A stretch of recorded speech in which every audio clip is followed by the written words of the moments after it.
get that. And go ahead and start with a little housekeeping here. It's a minute or so early, but we'll look at that. So this is week 10 already. Wow. We only have, what, 4 more sessions? We've got next week. And then after next week, we have Thanksgiving off, and then we have 3 right at the end. So we only have 4 more sessions after tonight. Yeah, and then we have a holiday week. So I mentioned that to remind us where we are with our pacing, with our evidence artifacts. Let's look at that right quick.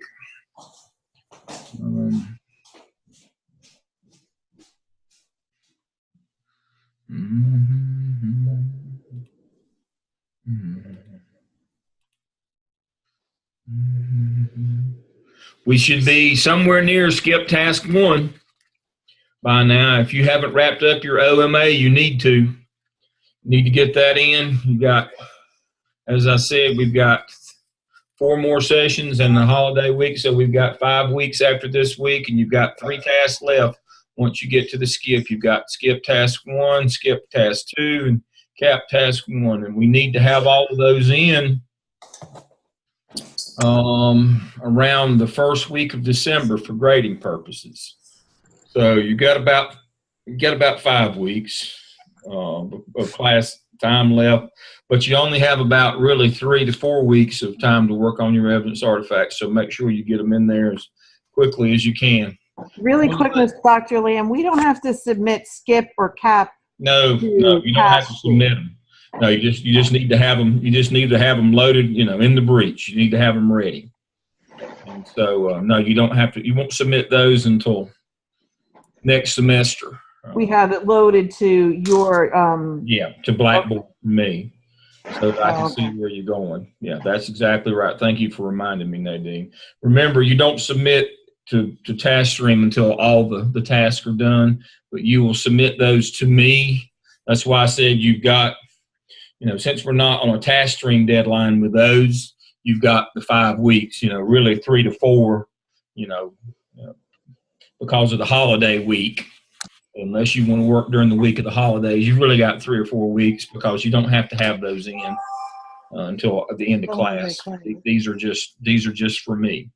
Now, I want to remind you, and I've gone over this several times, in skip task A, what I see most people do is spend way too much time on their needs assessment and their focus group because they try to look at the entire school program. Please remember that in skip task 1, you're just looking for gaps in communication between the school and the community / parents. You're not trying to do a needs assessment of everything in your building. And that's the mistake that folks make, and it gets to, and then I get feedback. God, this takes months. No, it doesn't take months. If you try to do a needs assessment of your entire school program, it certainly will take months. But if you will read that prompt carefully, you will see that you're just trying to determine the gaps in communication. And if you will focus on that, it's not too bad. So just as a reminder, you're focusing on gaps in communication in task 1, and you're looking at leadership in task 2, and that would be school leadership and not teacher leadership. Again, cut the scope down. When you're looking at TWC and you're trying to assess school leadership in your building, just look at the school leadership section of the teacher working conditions survey. You don't have to also look at teacher leadership because that's empowerment. So those two clues will speed you up. And then my third shortcut is when you start cap task 1, you are only assessing 5 areas instead of all 12 of the TWC. You're only assessing teacher leadership, school leadership, time, facilities, and resources. And you can add the other 7 in there if you want to. But if you'll read that prompt carefully, you only have to do 5 areas. Now, Please remember, those 5 areas stay the same. What I see students do is they'll do task 1 of the 5 areas and then they'll jump to something else in task 2. No. You continue with those 5 areas all the way through your CAP. If you'll remember that, again, it doesn't take forever to do it. But if you start with all 12 sections, it gets quite time-consuming and lengthy. So please remember. What were those 5 again? Time, facilities, resources, teacher leadership, school leadership. Let's see if I can. Dr. Lamb. Yes. I had a question. I'm back on script task 1. So when I went to the teacher survey, I was just looking at the community part, right? You're just looking at communication between the school and the community / parents. Okay. You're not looking at all functions of the program. So let me move this out of the way here so I can.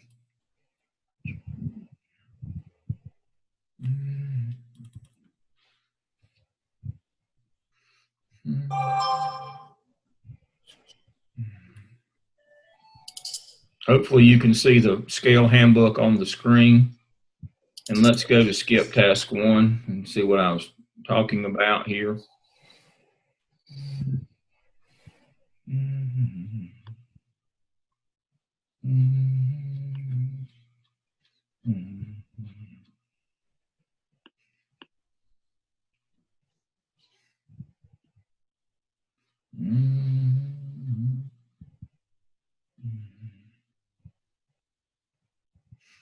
Candidate will lead the skip team to conduct a needs assessment to determine the gaps in communication between the internal and external communities. That's the school, and the external community is the community and parents. And potential involvement for these 2 communities in decisions that have a direct impact on the community and schools. Needs assessment includes background clips and the setting, clear statement of purpose of needs assessment, list participants, analysis of the findings, set of recommendations, and short and long-term goals and objectives. If you will focus just on communication, this is not a hard one to do. It should not take you, you're as old as I am, to do it. But if you start trying to do a needs assessment of the entire school program, oh my Lord, it's 100 pages long. This one shouldn't be more than 5 or 6 pages long in terms of the content. But you got to read the directions. This one is not that hard. Now, short and long-term objectives. Short-term objectives would be things like use ConnectEd, use Twitter, use Facebook to better communicate with parents. That would be your short-term objectives. Your long-term objectives is once you've got them hooked and once you're communicating with them, is to have events like parent night, family math night, family reading night, things where you can involve them in the education of your child. Long-term. Short-term is how are we going to communicate with them better? Long-term is now that we're communicating with them better using technology, how can we get them to help us with their child? I'm talking about this one, really simple and easy if you'll focus on what it tells you to do. I have way too many folks who start wandering through the weeds, going down rabbit holes, and it gets to be way too big. And then you will do an organizational analysis to determine the climate of the schools. This is resulting that the candidates evaluate the school leadership. School leadership, not all leadership, just the school leadership section from the TWC. Okay, that's all you do in prompt 2 of the skip in task 1. Those are quick and easy, and then skip task 2. You'll lead a team identify both the resources necessary, human and physical, as people and money, that it's going to take to accomplish your short and long-term goals. Okay? So you're going to have short and long-term goals or objectives, and then in task 2, you're going to identify the resources it takes to do that. Use dollars, don't just say staff. Identify people or positions who are going to be needed to do these things. Be specific. Okay? So skip task 1 and 2 Not that time consuming if you follow the directions. If you go wandering off, you can be there a long time. All right. All right. And so let's get to what I was telling you about the CAP.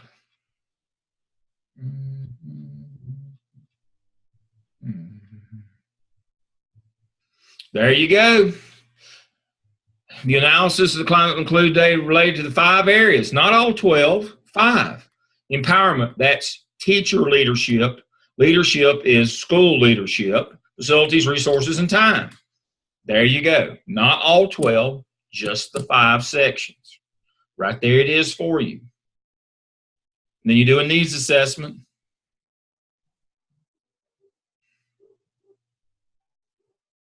Now, here's a shortcut on the needs assessment too, by the way. All you really need to do is use SurveyMonkey to resurvey the lowest couple of items. I would pick the 2 lowest from each of these 5 sections on your TWC. You know, you've got items. Under empowerment, which is teacher leadership, you've got like 10 items, 10 or 12. Pick the lowest 2 and verbatim survey those back out to your group that you're doing your needs assessment on.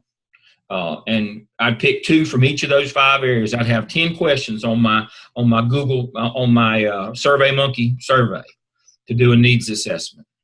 Basically, you're surveying the same question again, and to find out. But now you've identified the ones that are lowest. You're trying to find out, are these really the ones that we need to focus on? And then what you're going to do then, after you've done that, it's kind of a double check to make sure that these really are the couple of lowest items in these 5 critical areas. I want to confirm that. You know, I'm isolating only 10 items now rather than over 100 in the big survey. And then when you get to task 2 next semester, what you're going to do is you're going to go out and you're going to ask people. That's what qualitative means. Qualitative means interviews and observations. You're going to go ask people, why are these areas low and what could we do to fix them? It's just that simple. It's just that simple. So your needs assessment for task 1 simply needs to be, you do an analysis of and present the data for these 5 areas. You pick the 2 lowest items from each of those, resurvey those out using SurveyMonkey to assure yourself that those are the lowest, and that would be your needs assessment. And then with that data in hand for task 2, you're going to go ask people, why are these low and what could we do to fix them? For example, under time, teachers always tell you, I don't have enough planning time. And what you'll get back when you go out, but sometimes when you go ask people things, what they'll tell you is, no, I don't have enough planning time. But it's not that there's not enough planning time in the schedule. It's not the problem is not changing the schedule to give me more time. The problem is hiring substitutes so I don't have to cover classes. So you see, just looking at the data tells you one thing, but going out and talking to people gives you a clue at what the real issues and problems are. I've worked in a lot of schools that the issue was, it wasn't that we didn't have planning time built into the schedule every day. Teachers just couldn't take it because they were covering for team members or covering for people who were out. They couldn't get substitutes. So that's just an example of why you need to go ask people, why are these 10 things low and what could we do to fix them? So those are the three tasks you have left. Skip 1 and 2, cap 1. And if you will focus on the directions, they will not take you months to do. They're fairly short and simple. They're a lot less involved than the work you've been doing so far as we move forward. Questions that you have for me on skip 1, skip 2, cap 1. All righty. Good stuff. All right. So here we are at week 10. talking about managing facilities today.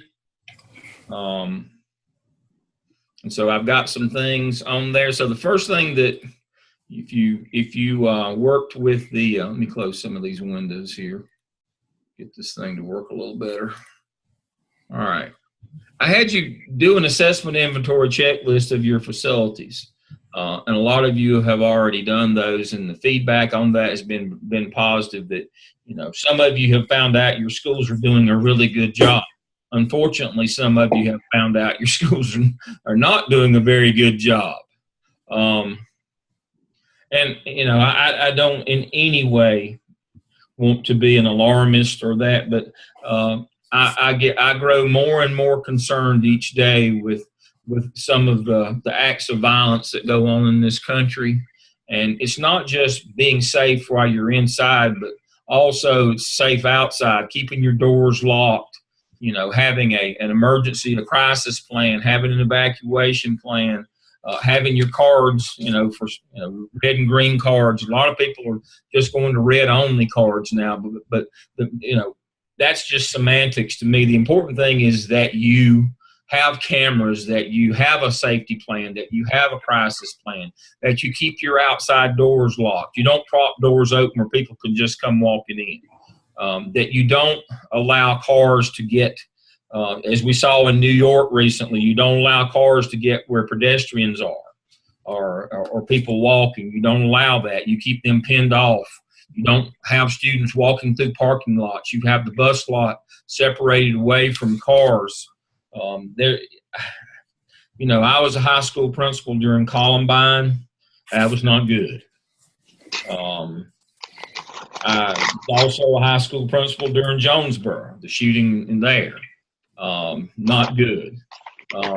These are not things that are, you don't sleep very much or very well when those kinds of things happen, and you worry every day about, are you safe enough? Are you doing all you can? You need to handle the things that you can handle. There's always things beyond control, but you need to handle the things that you can handle to make your places as safe as possible for students and staff. And so that's what this checklist is about. It also puts the check in the box, as I've told you. If we go back to Federal Statute 115C 288, state law says that once a month you have to have a fire drill, but twice a month you have to do an assessment inventory of your facilities for potential fire code or safety violations. Doing this checklist every 2 weeks puts the check in that box. But it's more than just putting the check in the box. It's about trying to keep your folks safe. And you're responsible for those folks. And so, yeah, there's a lot of different things on here. Traffic control, surveillance, access control, safety devices and equipment. Safety provisions. And we've covered lockdowns. We've covered crisis. Yes, we've covered all those things. I wish I didn't have to cover all that stuff with you, but we do. It's important because of the times that we live in. Now, I will say this as well, not to get on a political soapbox here, but it's not just modern times, folks. I don't know, this nostalgia for a time when things were, where everything was rosy. I don't remember those times. Maybe I just, it's a good thing about getting old. The best thing about getting old is the luxury of forgetting. It really is. You can sleep better at night when you can forget. But I don't remember it ever being, like I said, I was high school principal when we had mass shootings and we had these things. And so that's not new. That was over 20 years ago. That's not new, folks. We've had more. We've had Newtown. We've had a church shooting lately. These kinds of things happen. They've happened all my life that I can remember. Bad things have happened. We just didn't have the media to cover them like we do now. But I don't remember it being all that rosy during my tenure in the school business either. So it's just a fact of life. You just need to be prepared as well as you can. And you will, and even though some things are not preventable, it does help you rest easier to know that you've done all you can do. Not only does it put the checks in the box, it helps give you peace of mind. So I hope that your building was one of the buildings that was safe using this assessment inventory. All right. Let's look at what the state says is important in terms of your facilities.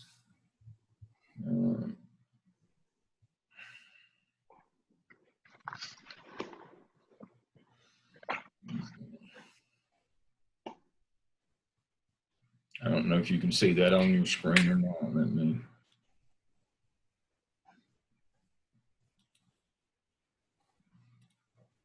Here we go. All right. From the Teacher Working Conditions Survey, these are things that the state believes are correlated to teacher satisfaction. You understand that the Teacher Working Conditions Survey is a federally required component of schools. Every state must have some sort of program that speaks to teacher job satisfaction and therefore retention. The state of North Carolina program or plan to address teacher satisfaction and therefore teacher retention is the Teacher Working Conditions Survey. They have purted out what they believe to be the most pertinent items for job satisfaction in each of the 12 areas for teachers. Under facilities and resources, these are the things that the state believes contributes to job satisfaction and or dissatisfaction if they're not present. So these are important. If they weren't, we wouldn't give that survey and keep scores. Now, I am not going to tell you that if you're a principal of the school that is knocking the top out of test scores that they're going to fire you over TWC. But what I will tell you is that if you're not knocking it out and there's a lot of, and you have bad teacher working condition survey scores, it will not go well for you at evaluation time as the principal. Sometimes that's not the reason why they want to get rid of you, but it's awfully convenient. And if it didn't matter, we wouldn't keep score and we wouldn't post those scores. So let's look briefly at what the state thinks is important in terms of facilities and resources. Teachers have sufficient access to appropriate instructional materials, access to instructional technology, including computers, printers, software, and internet access.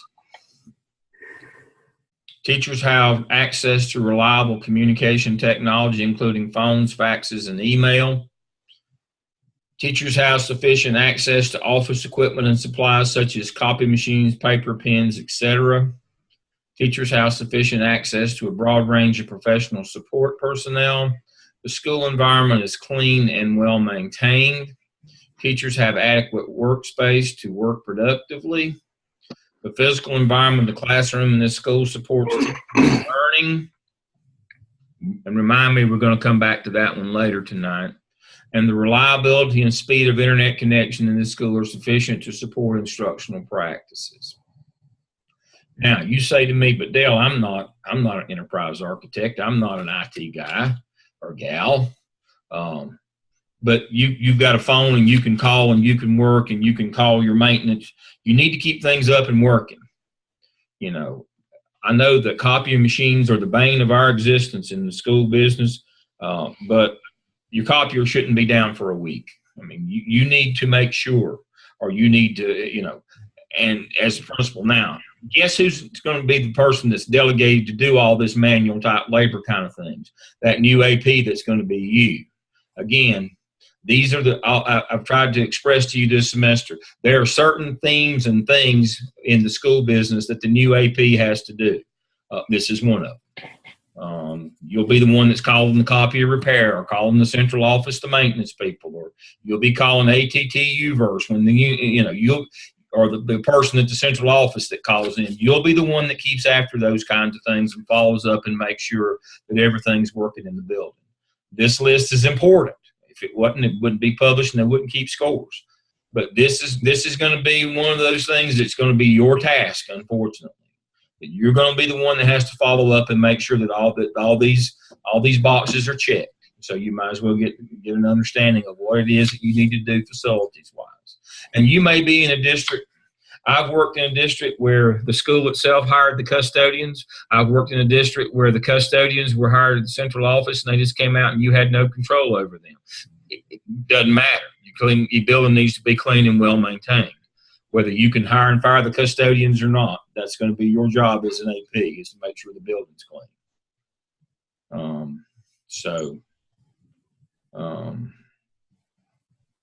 Make sure that you know what's expected of you. And this is straight from the North Carolina Teacher Working Conditions Survey. Now, looking at number H here, the physical environment of classroom in this school supports teaching and learning. All right, I have a PowerPoint here.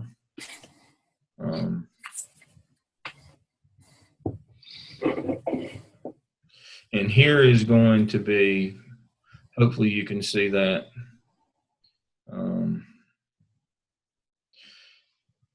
A lot of buildings are older and were set up for a specific type of instructional modality or learning. When I worked in Burke County, in the western part of the state, they had a lot of buildings that had open concept because they had done open education. They didn't have walls and classrooms, and it was really tough. And different buildings are built different ways, and a lot of those buildings have been repurposed. There's all kinds of negotiated learning, open laboratory, cooperative learning, team teaching. There was a building in Winston-Salem years ago that they went in an old building and knocked the middle of the wall between classrooms out where they could do team teaching and all these kinds of things. And one of the problems that you get into is sometimes your building was built for something different than you're doing now. And you've got to try to figure out how to repurpose the space that you have and make it applicable to what you're doing now. I know that sounds extraneous or rare, but it's a lot more common than you think it would be. Trying to figure out how you can best utilize the space that you've got or help teachers utilize the space that they've got for the type of instructional modality that they're currently using. I had to put up, when I got to an elementary school in Burke County, I had to put up, one of the first things that I did is I got me a bunch of those old boards that used to have that had the legs on them, those classroom dividers, or those, if anybody's got a little age on them, remembers those. I had to go to the warehouse and get all those I could get and put them up out in the pod building so I could have, so the teachers could have a little privacy in their classroom. What they had done had built three-room clusters or pods that were open in the middle. And it was, trying to do instruction, a more traditional instructional type was just about impossible. So I went and got a lot of those things and put extra plywood down near the floor of the feet and kind of built, without becoming a fire trap, kind of blocked off those so that teachers could have a space to do instruction in their room. What had happened is those rooms had been designed initially for primary grades, like K1 and 2, but the building that, but a new building had, as enrollment had grown, a new building had been built for them, and we were having to use those pods for 3rd, 4th, and 5th grade classes. Not appropriate at all, but that's what we had. So part of your job too is going to be, finding desks, finding tables. Maybe your teachers don't want to do rows of desks. Maybe they want to do tables. Is working. You need to understand in facilities, you need to work with your faculty in concert with your instructional modality, what you're trying to do in your school to make sure that teachers have spaces as appropriate as possible for the type of instructional program that they're presenting. I don't know that I'm being very clear on that, but if you've been in the business long, you understand. And that's not as easy as it sounds, and it's more important than it sounds as well. Because, new AP, that's one of the things. We want tables. Well, we got desks. Well, we want tables. And it's going to be up to you to try to help them to find ways to present the instructional program that they have the way that they want. And again, there's all kinds of designs, and this is an old slideshow from all these different types of building designs. There's no telling what you're going to walk into, and you need to understand that it's going to be your responsibility to try to help them to get your facility as instructionally ready as you can. That's going to be one of your tasks as well. I don't want to overburden that one, but that one is trickier than you think it would be. Trying to get those things, trying to get rooms appropriate to the instructional modality that you're using. All right.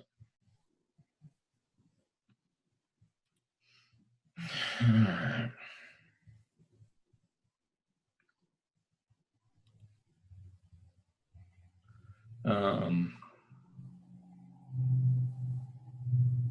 This is more about building and construction.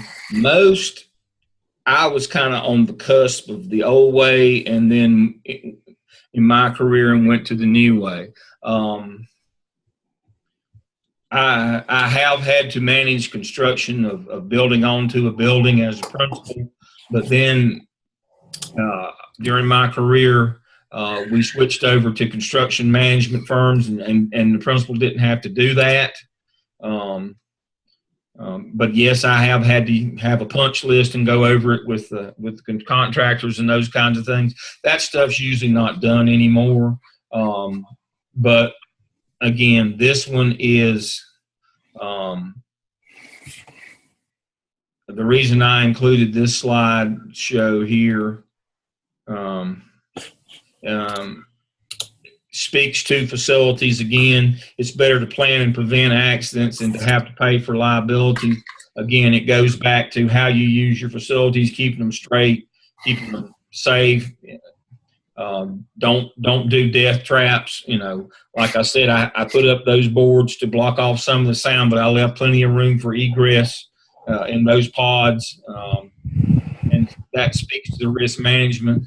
A lot of, there was a time in primary grades everybody was trying to get into developmentally appropriate or Montessori, and they were using lofts and those kind of things in the rooms.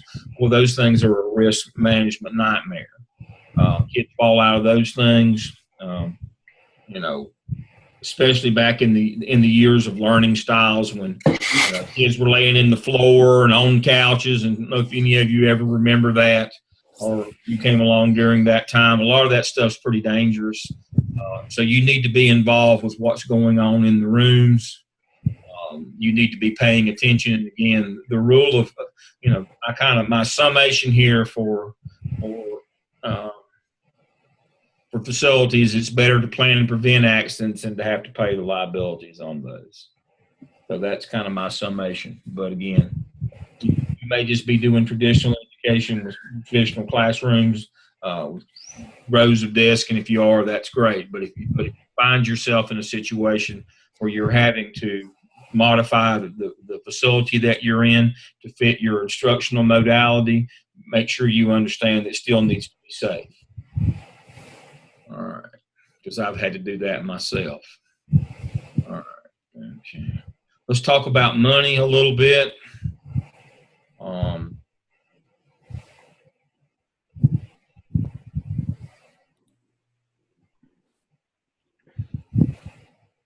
Schools are paid for three ways, and we've been working on that through the OMA.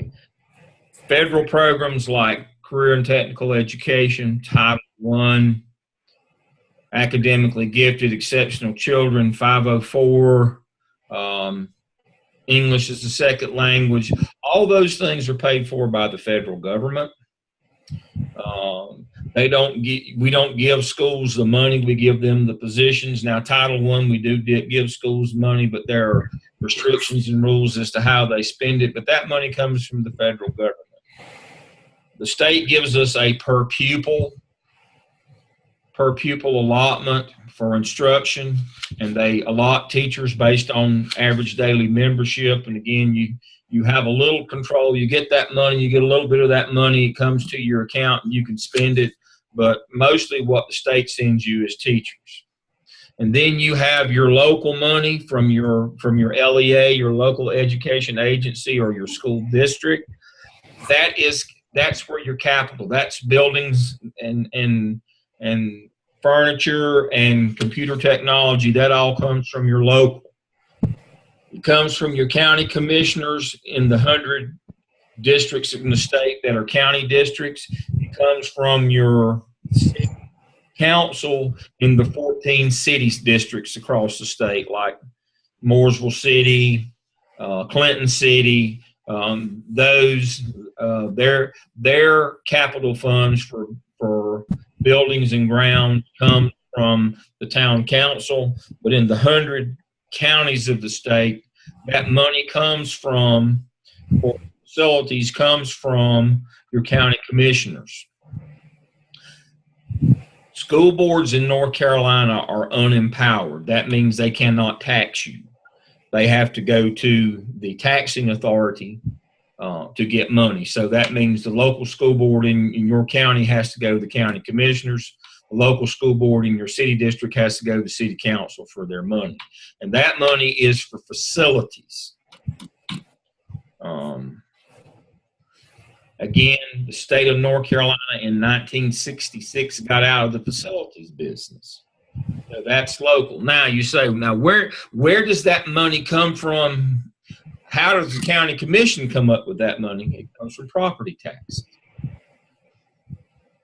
Now, mostly what funds schools are business tax, property taxes. Residential, when parents say, I pay your salary, no, they don't. The state pays your salary, but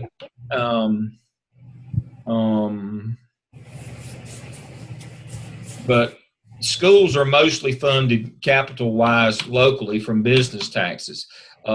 Property taxes on residential barely cover basic services like sewer, water, fire, police. What really funds schools is local business property taxes, to be quite honest with you. But that's where the money comes from. It comes from your county commissioners, it comes from your city council, and it comes from property taxes. And so this is, we won't get into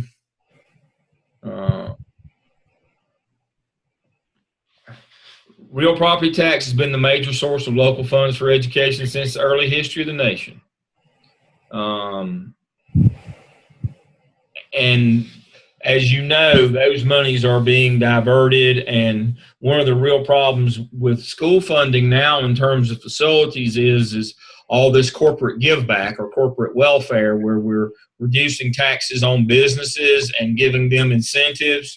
For example, in Rutherford County, they have a Facebook plant, but they get no revenue. They get tax free.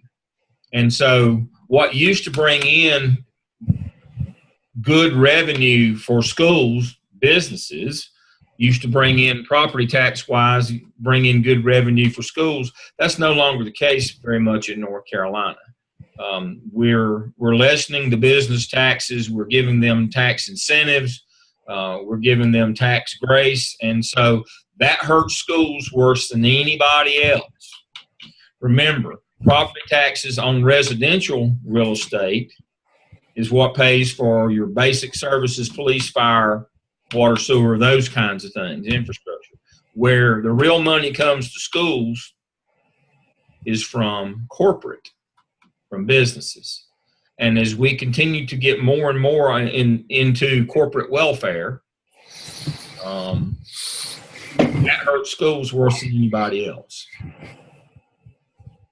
In the state of North Carolina, we basically, through tax cuts and incentives and tax breaks and those kinds of things, we basically give out $10 in corporate welfare for every $1 in social welfare. Now, some people get angry when I call it corporate welfare, but I don't know how else to. You can call it incentives or tax breaks. It's just welfare. It's the same as the social welfare. But in North Carolina, we give out $10 in business and corporate welfare for every $1 in social welfare. So where that really hurts is us in the school business. We just can't build and keep up and maintain our facilities, and that's become a crisis because of less money at the local level. That really affects that. Now, so what's having to happen is we're having to rely on letting more and more bonds. I was heartened yesterday to see that this new school bond referendum in Mecklenburg and Charlotte passed, $922 million.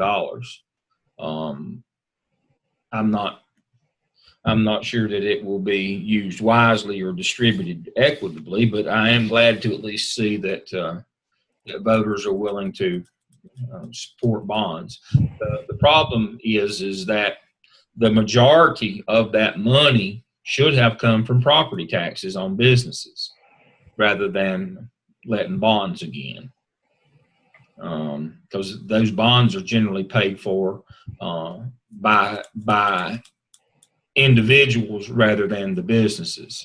So it's just a shifting of the burden away from businesses, to private individuals is basically what school bonds do.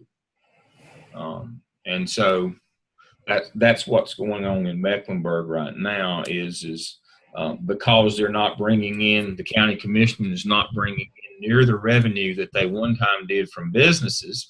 That's happening all over the state, by the way. They're having to rely more on bonds.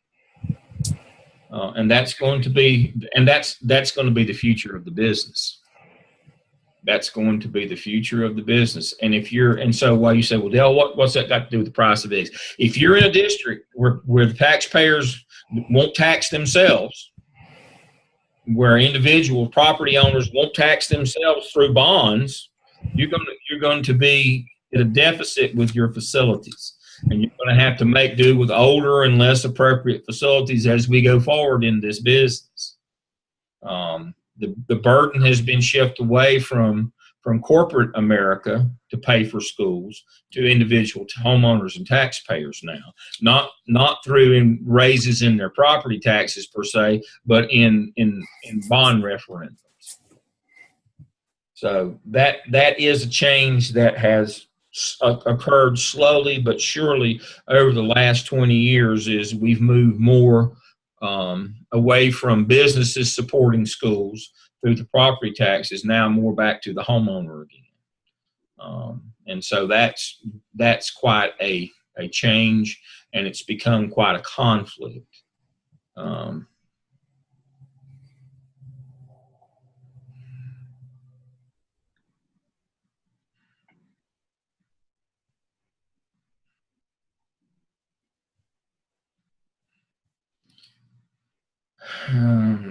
Local non-property taxes not as effective or productive as they appear to be in theory. And that's why that's why we're having to go to school bonds, or local sale tax, or taxes on income, because corporate America is just not paying for school facilities anymore. They're getting all these tax breaks and rebates and tax incentive plans now, and it's fallen to taxpayers, the individual taxpayers, to pay for school facilities and local education agencies or districts, and that's becoming more and more of a problem. So that's what you're going to have to deal with. You're going to have poorer facilities, older facilities, less appropriate facilities that might have been built, at a different time and are now being repurposed for something new. I'm gonna guess we're gonna see more of the bump down effect that some of the poorer districts have been doing for years. They build a new high school. What do they do with the old high school? They repurpose it as a middle school. It wasn't good enough for high school kids, but we slap a new coat of paint on it, and now it's the middle school because we can't afford a middle school. We're going to see more and more of that. So you're going to have facilities that weren't at all designed for what you're trying to use them for. So you're going to have to figure out ways to repurpose those. That's going to be a new skill. That is a new skill that you're going to have to develop as an administrator, how to repurpose old facilities and make them appropriate for what you're trying to do with them. That's on the horizon. You heard it here first. All right. Let's see what else we got here.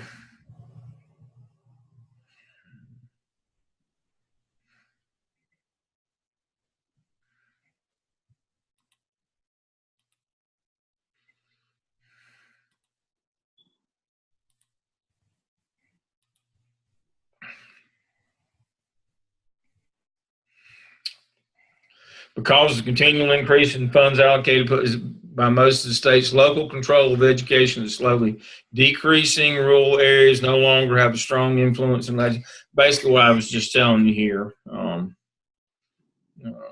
Higher costs need to provide social and welfare services are minimalized. Again, it takes the property taxes to do what I call the basic services kind of thing, social and welfare services. So without corporate America pitching in, it's going to be really tough. School districts. So this is just kind of this is kind of a look into the future of what's going to happen financially. All right, I think that's everything that I wanted to cover with you tonight.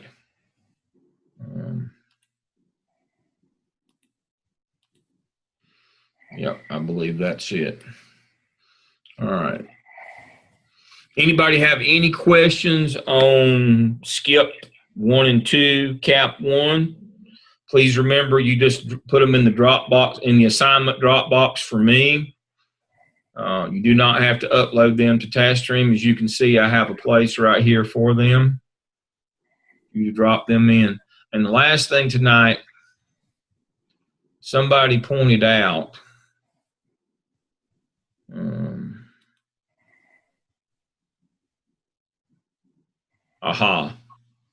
OMAE. Disregard OMAE. There is no OMAE for you folks. I still have some folks who are in the old program who were out, and so I'll leave this in here.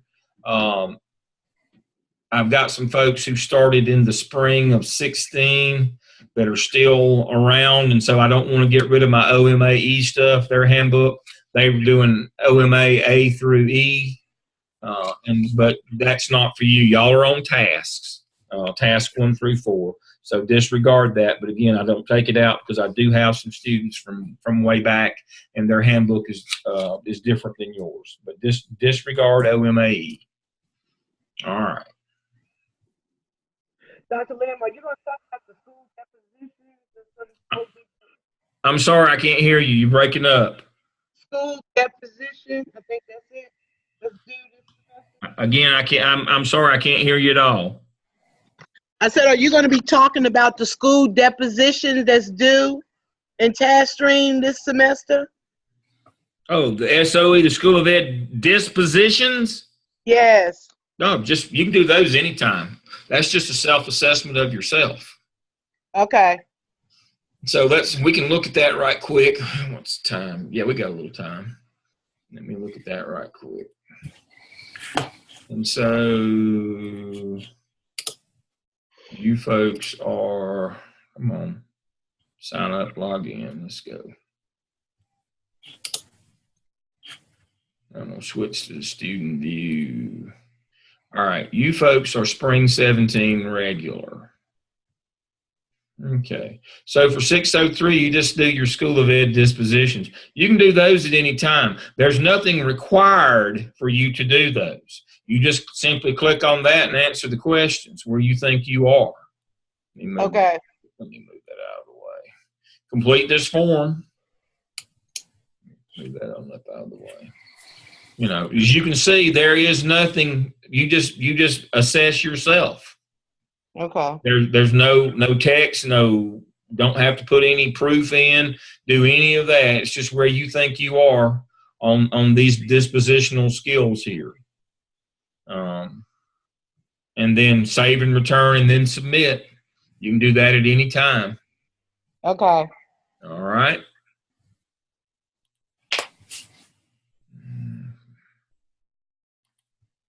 Hey, Dr. Lamb. Yes.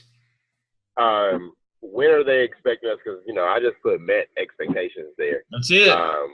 When are they expecting us to say exceeding is? And then you get to 605. Okay. I just put met this semester, and then you can say, look how much I've grown during this program. I mean, most people were, it's not like y'all are a bunch of kids just out of college. Most of you were exceeding when we got you. I'm not dumb enough to believe that you've learned enough from me that you've gone from being a complete idiot to now exceeding. You were probably there already, but make them feel good. Make them act like that you actually learned something during the program. So this semester I'd put meets, and then in semester 5, last semester I'd put exceeds. You can show growth that way. We're all about growth in this business.